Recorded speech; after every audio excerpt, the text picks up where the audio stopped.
श्रीमद् भगवद गीता में भगवान कहते हैं कि उनका प्राकट्य, जन्म तथा कार्यकलाप सभी दिव्य हैं और जो उन्हें ठीक से समझ लेता है वह तुरंत ही वैकुंठ जाने का भागी बन जाता है।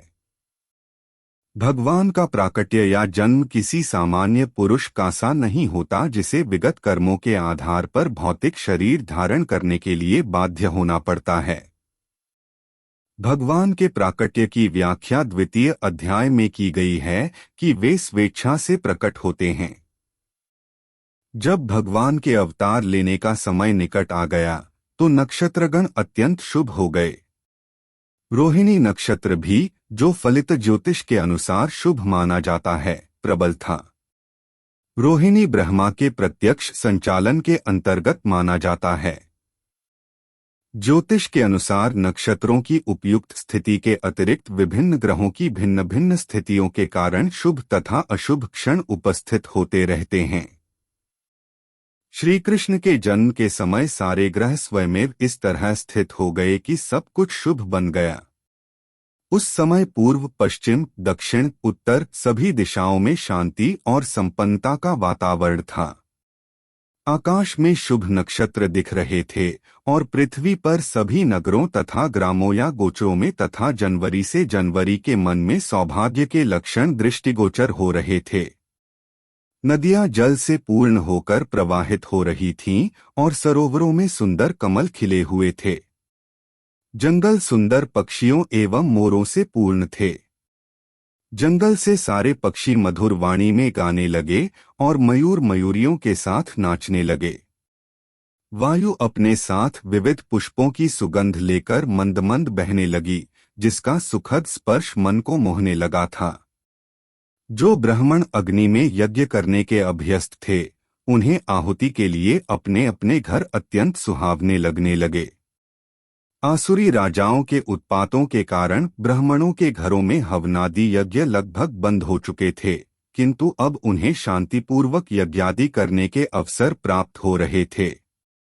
यज्ञों पर प्रतिबंध लगने के कारण ब्राह्मण मनसा वाचा कर्मणा अत्यंत दुखी थे, किंतु श्री कृष्ण के जन्म के समय उन सबके मन स्वयमेव प्रसन्नता से पूर्ण हो गए, क्योंकि उन्हें आकाश में भगवान के जन्म लेने की घोषणा करने वाली दिव्य वाणी गुंजित होती सुनाई दे रही थी।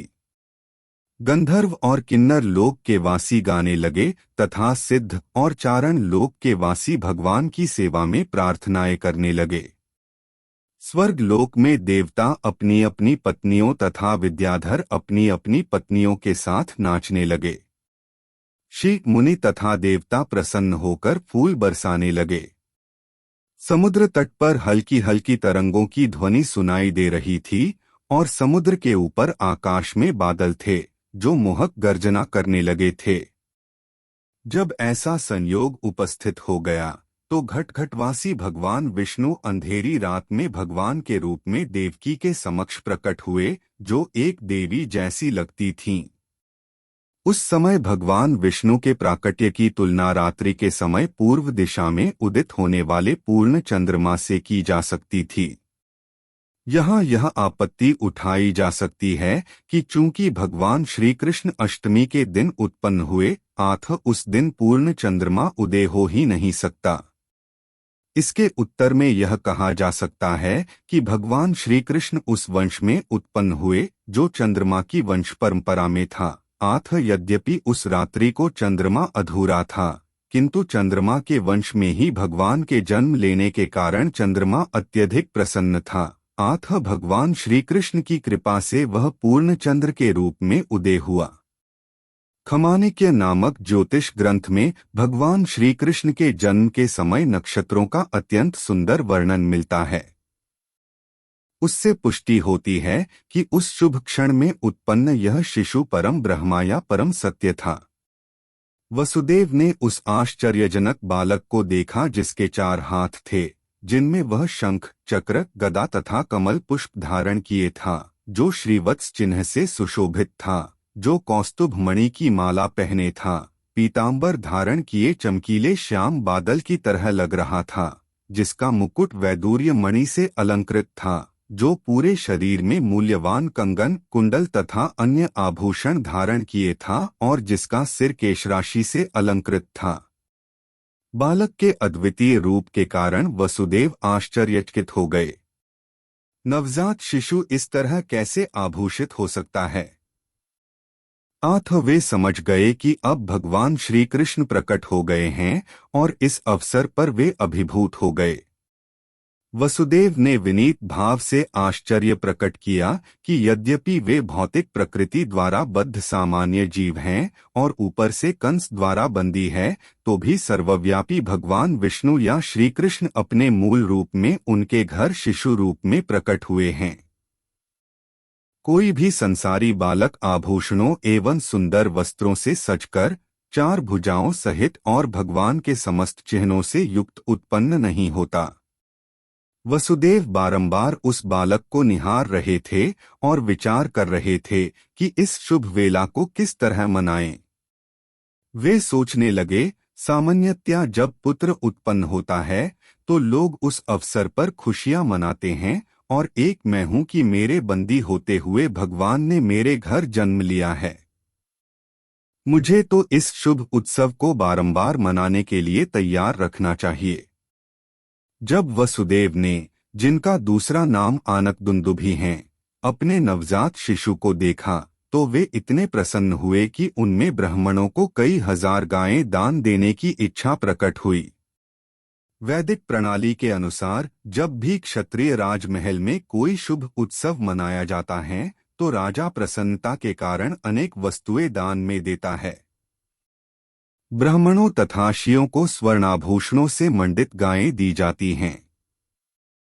वसुदेव श्री कृष्ण के आविर्भाव के उपलक्ष्य में एक दानोत्सव मनाना चाह रहे थे, किंतु कंस के बंदीगृह में बंद होने के कारण ऐसा करना दुष्कर था। अतः उन्होंने मन ही मन ब्राह्मणों को हजारों गायें दान की। जब वसुदेव को विश्वास हो गया कि नवजात शिशु साक्षात श्री भगवान है, तो वे दोनों हाथ जोड़कर उसकी स्तुति करने लगे। उस समय वसुदेव दिव्य स्थिति में थे, जिससे कंस से उत्पन्न उनका सारा भय जाता रहा। जिस कमरे में नवजात शिशु उत्पन्न हुआ था वह उसके तेज से देदीप्यमान था।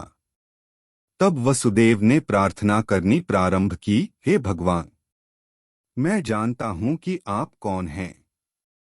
आप समस्त जीवों के परमात्मा तथा परम सत्य श्री भगवान हैं।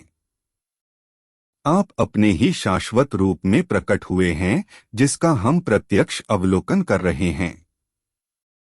मैं जानता हूं कि आप मुझे कंस के भय से मुक्त करने के लिए प्रकट हुए हैं। आप इस भौतिक जगत से संबद्ध नहीं हैं। आप वही पुरुष हैं जिनकी भौतिक प्रकृति पर चितवन मात्र से यह दृश्य जगत उत्पन्न होता है। कोई यह तर्क कर सकता है कि अपनी चितवन मात्र से समस्त दृश्य जगत की उत्पत्ति करने वाला भगवान वसुदेव की पत्नी देवकी के गर्भ में नहीं आ सकता है। इस तर्क का उच्छेद करने के लिए वसुदेव ने कहा, हे प्रभु, इसमें आश्चर्य नहीं कि आप देवकी के गर्भ में प्रकट हुए हैं, क्योंकि सृष्टि की रचना भी इसी प्रकार हुई थी। आप महाविष्णु के रूप में कारणार्णव, कारण सागर में शयन कर रहे थे और आपकी श्वास प्रक्रिया से अनेक ब्रह्मांडों की उत्पत्ति हो गई थी। तब आप प्रत्येक ब्रह्मांड में गर्भोन्दक्षायी विष्णु के रूप में प्रविष्ट हुए। फिर आपने क्षीरोदक्षायी विष्णु के रूप में अपना विस्तार किया और आप हर प्राणी के हृदय में अणु के भीतर भी आप प्रविष्ट हो गए। अतः देवकी के गर्भ में आपका प्रवेश करना उसी प्रकार से समझा जा सकता है। आप प्रविष्ट हुए प्रतीत होते हैं, किंतु उसी के साथ साथ आप सर्वव्यापक हैं। हम भौतिक उदाहरणों के माध्यम से आपके प्रवेश तथा अप्रवेश को समझ सकते हैं। 16 तत्वों में विभाजित होने पर भी संपूर्ण भौतिक शक्ति कायम रहती है। यह भौतिक शरीर 5 स्थूल तत्वों जल, पृथ्वी, अग्नि, वायु तथा आकाश का संयोग मात्र है। जब भी कोई भौतिक शरीर बनाता है तो ऐसा लगता है कि ये तत्व पुनः सृजित हो रहे हैं, किंतु वास्तविकता तो यह है कि सारे तत्व शरीर के बाहर हमेशा विद्यमान रहते हैं। इसी तरह यद्यपि आप देवकी के गर्भ में शिशु रूप में प्रकट हुए हैं, किंतु आप उसके बाहर भी विराजमान हैं। आप सदैव अपने धाम में रहते हैं, फिर भी आप करोड़ों रूपों में अपना विस्तार कर सकते हैं। मनुष्य को बहुत ही बुद्धि के साथ आपके अवतार को समझना चाहिए, क्योंकि आपसे भौतिक शक्ति भी उद्भूत है। आप भौतिक शक्ति के उसी प्रकार मूल स्रोत हैं जिस तरह प्रकाश का स्रोत सूर्य है। सूर्य प्रकाश सूर्यमंडल को आच्छादित नहीं कर सकता, न आपसे उद्भूत होने के कारण भौतिक शक्ति आपको आच्छादित कर सकती है। आप भौतिक प्रकृति के तीनों गुणों में रहते प्रतीत होते हैं, किंतु वास्तव में ये तीनों गुण आपको आच्छादित नहीं कर सकते। इसे बड़े बड़े बुद्धिमान दार्शनिक जानते हैं। दूसरे शब्दों में, यद्यपि आप भौतिक शक्ति के भीतर प्रतीत होते हैं, किंतु आप उससे कभी आच्छादित नहीं होते। वेदों का कथन है कि परब्रह्म अपना तेज प्रकट करता है, जिसके फलस्वरूप प्रत्येक वस्तु प्रकाशित होती है। ब्रह्म संहिता से पता चलता है कि ब्रह्म ज्योति परमेश्वर के शरीर से उद्भूत होती है, और इसी ब्रह्म ज्योति से सारी सृष्टि उत्पन्न है। श्रीमद् भगवद गीता में यह भी कहा गया है कि भगवान ही ब्रह्म ज्योति के आधार स्वरूप हैं। मूलतः वे ही प्रत्येक वस्तु के आदि कारण हैं, किंतु अल्पज्ञ सोचते हैं कि जब भगवान इस भौतिक जगत में आते हैं तो वे भौतिक गुणों को ग्रहण कर लेते हैं। ऐसे निष्कर्ष बहुत प्रौढ़ नहीं हैं और केवल अल्पज्ञ द्वारा ही सृजित हैं। श्री भगवान प्रत्यक्ष तथा अप्रत्यक्ष रूप में सर्वत्र विद्यमान हैं। वे इस सृष्टि के भीतर भी हैं और बाहर भी हैं। वे केवल इस सृष्टि में केवल गर्भोंदक्षायी विष्णु के रूप में नहीं रहते, वे प्रत्येक परमाणु के भीतर भी हैं। परमाणु का अस्तित्व उनकी उपस्थिति के कारण ही है। उनसे कुछ भी विलग नहीं किया जा सकता। वैदिक सिद्धांत के अनुसार हमें परमात्मा अर्थात प्रत्येक वस्तु के मूल कारण की खोज करनी चाहिए, क्योंकि परमात्मा से पृथक कुछ भी नहीं है। भौतिक सृष्टि उनकी शक्ति का ही रूपांतर है। जड़ पदार्थ तथा जीवित शक्ति आत्मा भी उन्हीं से उद्भूत हैं। जो मूर्ख होगा वही इस निष्कर्ष पर पहुंचेगा कि जब परमेश्वर प्रकट होते हैं तो वे पदार्थ की परिस्थितियों को स्वीकार करते हैं। यदि प्रत्यक्ष रूप से वे भौतिक शरीर ग्रहण करने लगे भी, तो भी वे भौतिक परिस्थितियों के अधीन नहीं रहते। श्री कृष्ण अवतरित हुए और उन्होंने भगवान के प्रकट तथा अप्रकट होने के समस्त दोषपूर्ण निष्कर्षों को ध्वस्त कर दिया है। हे स्वामी, आपका अवतार, स्थिति तथा तिरोधान सारे भौतिक गुणों के प्रभाव से परे हैं। चूंकि आप प्रत्येक वस्तु के नियामक तथा परब्रह्म हैं, आप में कुछ भी अकल्पनीय या विरोधमूलक नहीं है। जैसा आपने कहा है, प्रकृति आपकी अध्यक्षता में उसी तरह कार्य करती है जिस तरह कोई सरकारी अधिकारी मुख्य कार्यकारी के आदेशों पर काम करता है। अधीनस्थ कार्यकलापों का आप पर कोई प्रभाव नहीं पड़ता। चूंकि आप परब्रह्म हैं तथा सारे नियम आप में अवस्थित हैं और प्रकृति के सारे कार्यकलाप आपके द्वारा ही संचालित होते हैं, इनमें से कोई कार्यकलाप आप पर प्रभाव नहीं डालता। आप शुक्लम कहलाते हैं। शुक्लम अर्थात धवल परम सत्य का प्रतीकात्मक निरूपण है, क्योंकि भौतिक गुणों से यह अप्रभावित रहता है। ब्रह्मा जी रक्त अथवा लाल कहलाते हैं, क्योंकि सृजन के लिए वे रजोगुण का प्रतिनिधित्व करते हैं। तमस शिवजी के जिम्मे पड़ा है, क्योंकि वे संपूर्ण सृष्टि का संहार करते हैं। इस दृश्य जगत का सृजन, संहार तथा पालन आपकी शक्तियों द्वारा संपन्न होता है, तो भी आप इन भौतिक गुणों से अप्रभावित रहते हैं। जैसा कि वेदों द्वारा पुष्ट किया गया है, हरिर्हि निर्गुणः साक्षात, श्री भगवान सदैव ही समस्त भौतिक गुणों से मुक्त होते हैं। यह भी कहा जात है कि परमेश्वर में रजो तथा तमो गुण का अभाव रहता है। हे प्रभु, आप परम नियंता भगवान तथा इस दृश्य जगत की व्यवस्था को बनाए रखने वाले हैं। आप परम नियंता होते हुए भी कृपा करके मेरे घर में अवतरित हुए हैं। आपके अवतार का कारण संसार के उन आसुरी शासकों के अनुयायियों का वध करना है जो राजकुमारों के वेश में रहते हुए वस्तुतः असुर हैं। मुझे विश्वास है कि आप उन सब को उनके अनुयायियों तथा सैनिकों समेत मार डालेंगे। मुझे विदित है कि आप दुष्ट कंस तथा उसके अनुयायियों का वध करने के लिए अवतरित हुए हैं, किंतु यह जानकर कि आप उसे तथा उसके अनुयायियों का वध करने के लिए अवतरित होंगे, उसने आपके कई पूर्वजों या अग्रजों बड़े भाइयों को मार डाला है। अब वह केवल आपके जन्म की प्रतीक्षा में है। जैसे ही वह इसे सुनेगा, वह आपको मारने के लिए सभी प्रकार के अस्त्र शस्त्र लेकर उपस्थित होगा। वसुदेव की प्रार्थना के बाद श्री कृष्ण की माता देवकी ने प्रार्थना की। वे अपने भाई के अत्याचारों से अत्यंत भयभीत थीं। देवकी ने कहा, हे प्रभु, वैदिक साहित्य में आपके अनेक शाश्वत अवतारों का मूल अवतारों के तौर पर वर्णन हुआ है, यथा नारायण, राम, हयशीष, वराह, नृसिंह, वामन, बलदेव तथा विष्णु से उद्भूत ऐसे लाखों अवतार। आप मूल अवतार हैं क्योंकि आपके अवतारों के सभी रूप इस भौतिक सृष्टि से बाहर हैं। आपका स्वरूप इस दृश्य जगत की उत्पत्ति के पहले से उपस्थित था। आपके स्वरूप शाश्वत तथा सर्वव्यापी हैं। वे स्वतेजोमय, अपरिवर्तनीय तथा भौतिक गुणों से अक्लुषित हैं। ऐसे शाश्वत रूप नित्य, ज्ञानमय तथा आनंदमय हैं। वे सभी दिव्य सात्विकता से पूर्ण तथा विभिन्न लीलाओं में सदैव निरत रहने वाले हैं।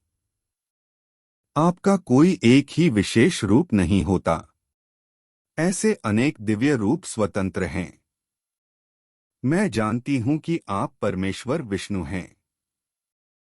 लाखों वर्षों बाद जब ब्रह्मा के जीवन का अंत होता है तो दृश्य जगत का विलय हो जाता है।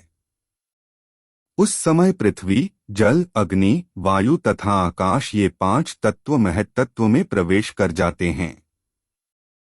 यह महत्तत्व पुनः कालवश अप्रकट समग्र भौतिक शक्ति में प्रवेश करता है। समग्र भौतिक शक्ति प्रधान में और प्रधान आप में प्रवेश करता है। अतः संपूर्ण दृश्य जगत के संहार के पश्चात केवल आपका दिव्य नाम, रूप, गुण तथा साज सामान ही शेष रह जाते हैं। हे प्रभु, मैं आपको सादर नमस्कार करती हूँ क्योंकि आप अव्यक्त समग्र शक्ति के निदेशक और भौतिक प्रकृति के परम आगार हैं। हे स्वामी, सारा दृश्य जगत वर्ष के अंत से इति तक कालाधीन है। सभी आपके निर्देशन में कार्य करते हैं। आप हर वस्तु के मूल निदेशक तथा समस्त प्रबल शक्तियों के आगार हैं। समस्त जीवात्मा लगातार एक शरीर से दूसरे और एक ग्रह से दूसरे ग्रह में स्थानांतरण करते रहते हैं, फिर भी वह जीवन और मृत्यु के क्रम से मुक्त नहीं हो पाते। किंतु उनमें से जो आपके चरण कमलों का शरण ग्रहण करता है, वह दुर्जय मृत्यु के आक्रमण की चिंता से मुक्त हो जाता है। देवकी के इस कथन की पुष्टि स्वयं श्री भगवान ने श्रीमद् भगवद गीता में की है। उसके अनुसार श्री भगवान कहते हैं कि ब्रह्मलोक से पाताल लोक तक के सारे ब्रह्मांडों में कोई भी जन्म और वृद्धावस्था से मुक्त नहीं रह सकता।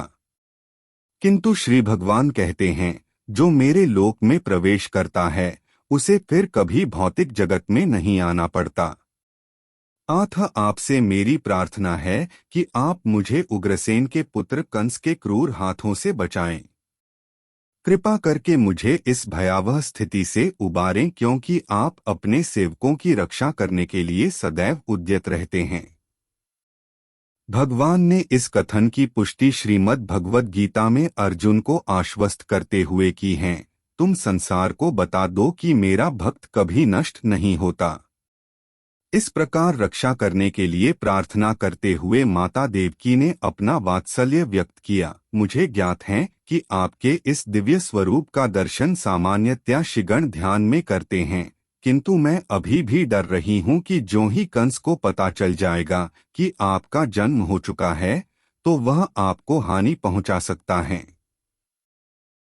मेरी प्रार्थना है कि आप इस समय हमारे भौतिक चक्षुओं से ओझल हो जाएं। दूसरे शब्दों में उन्होंने भगवान से प्रार्थना की कि वे एक सामान्य बालक का रूप धारण कर लें। आपके जन्म के कारण ही मैं अपने भाई कंस से भयभीत हूँ। हे मधुसूदन, हो सकता है कि कंस की पता न लगे कि आपने जन्म धारण कर लिया है।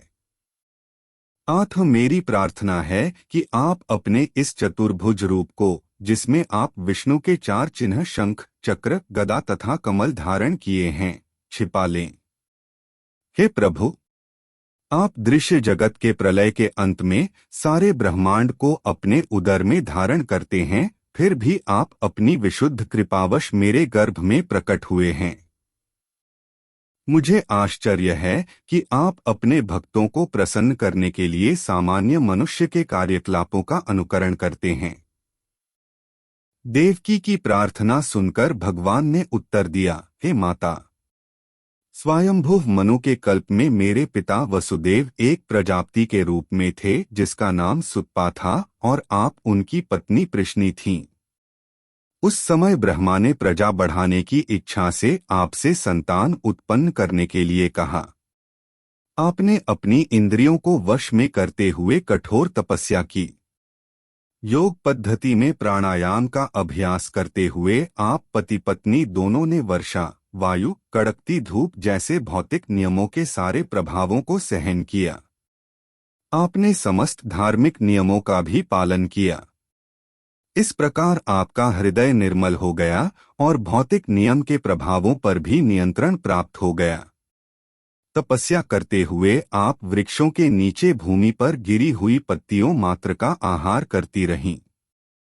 तब स्थिर मन तथा इंद्रिय निग्रह द्वारा आपने मुझसे अद्भुत वर प्राप्त करने के लिए मेरी पूजा की। आप दोनों ने देवताओं की गणना के अनुसार 12,000 वर्षों तक कठोर तपस्या की। उस अवधि में आपका मन मुझ में ही लीन रहा।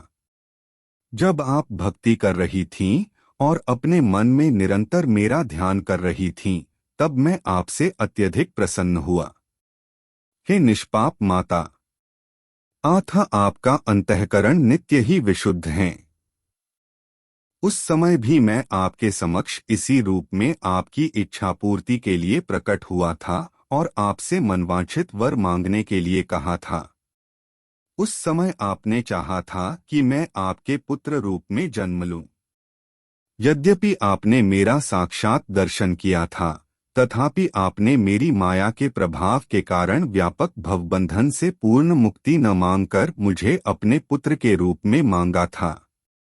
दूसरे शब्दों में, भगवान के प्रकट होने के लिए इस जगत में प्रश्नि तथा सुतपा को अपने माता पिता के रूप में चुना।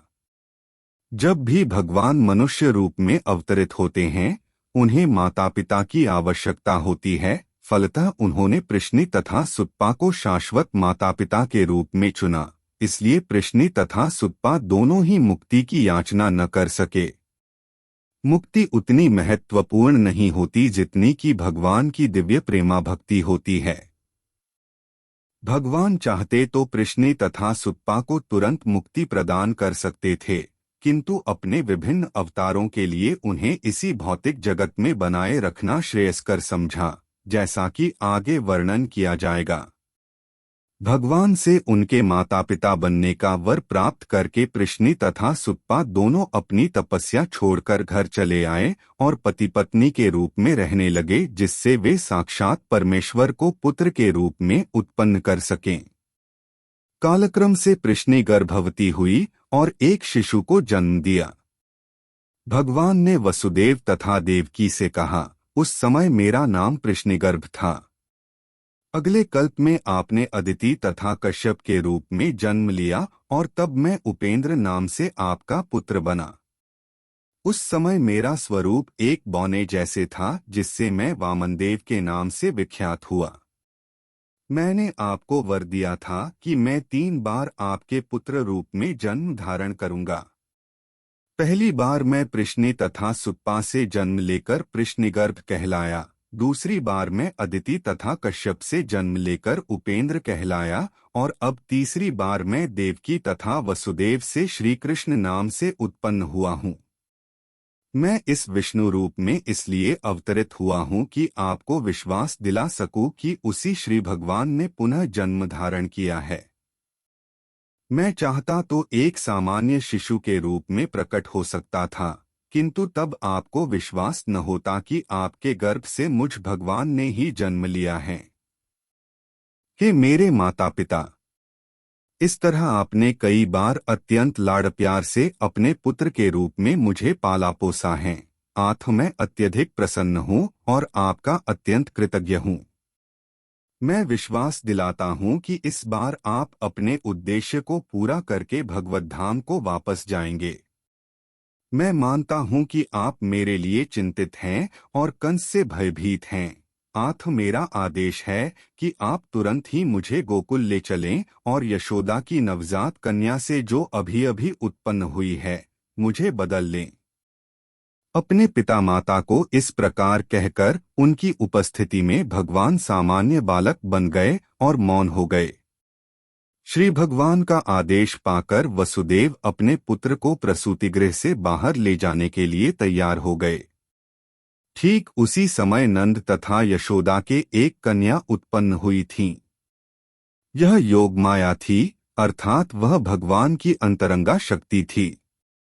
इस योग माया के प्रभाव से कंस के महल के सारे निवासी और विशेष रूप से द्वारपाल गहरी नींद में सो गए और लोहे की जंजीरों बंद महल के सारे दरवाजे खुल गए।